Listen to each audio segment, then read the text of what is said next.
ये खबर ईरान से है, जिसके दारुल-हुकूमत तेहरान में सुप्रीम कोर्ट की इमारत के बाहर मुसल्लह अफराद की फायरिंग से 2 जज जाँ बहक हो गए।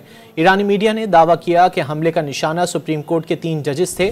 हमले में 30 से जज जख्मी हुए। जाँ बहक होने वाले जजेस की शनाख्त अली रजीनी और मोहम्मद मुगीस के नाम से हुई। वाक़े के बाद हमला आवर ने खुद को गोली मारकर जिंदगी का खात्मा कर लिया। ये खबर ईरान से है, जिसके दारुल-हुकूमत तेहरान में सुप्रीम कोर्ट की इमारत के बाहर मुसल्लह अफराद की फायरिंग से 2 जज जाँ बहक हो गए।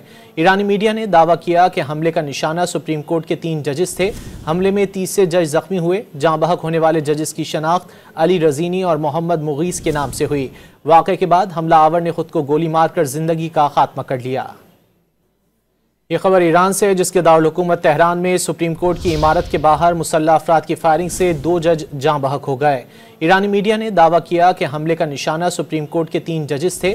हमले में 30 से जज जख्मी हुए। जाँ बहक होने वाले जजेस की शनाख्त अली रजीनी और मोहम्मद मुगीस के नाम से हुई। वाक़े के बाद हमला आवर ने खुद को गोली मारकर जिंदगी का खात्मा कर लिया।